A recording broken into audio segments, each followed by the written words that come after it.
Perkenalkan, nama saya Fiona Vinky Adrian. Saya mahasiswa semester 6 Fakultas Hukum Universitas Pembangunan Indonesia Manado. Pada kesempatan ini saya akan mempresentasikan tentang hukum perusahaan.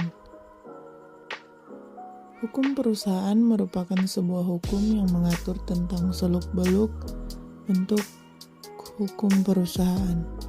Hukum perusahaan adalah pengkhususan dari beberapa bab dalam Kitab Undang-Undang Hukum Perdata dan Kitab Undang-Undang Hukum Dagang atau kodifikasi ditambah dengan sebuah peraturan perundangan lain yang mengatur tentang perusahaan.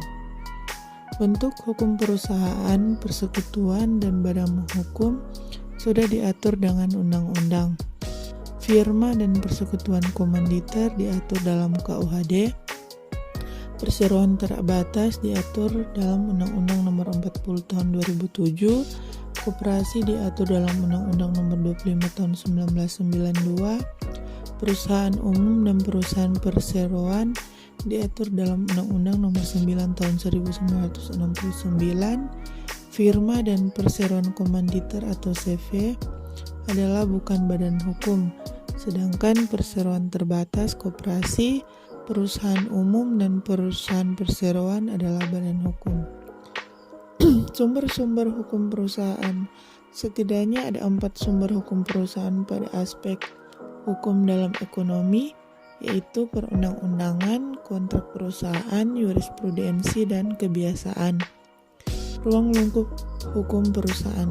Dengan mengacu kepada undang-undang wajib daftar perusahaan, maka perusahaan didefinisikan sebagai setiap bentuk usaha yang menjalankan setiap jenis usaha yang sifatnya tetap, terus-menerus, dan didirikan, bekerja, serta berkedudukan dalam wilayah negara Indonesia dengan tujuan untuk mendapatkan keuntungan dan atau laba. Bertitik tolak dari definisi tersebut, maka lingkup pembahasan hukum perusahaan meliputi 2 hal pokok, yakni bentuk usaha dan jenis usaha. Keseluruhan aturan hukum yang mengatur tentang bentuk usaha dan jenis usaha disebut dengan hukum perusahaan. Bentuk usaha ialah sebuah organisasi usaha atau badan usaha yang menjadi wadah penggerak setiap jenis usaha, yang disebut dengan bentuk hukum perusahaan. Dalam bahasa Inggris, bentuk usaha atau bentuk hukum perusahaan disebut dengan company atau corporation. Bentuk hukum perusahaan diatur atau diakui oleh undang-undang, baik yang bersifat perseorangan, persekutuan, atau badan hukum.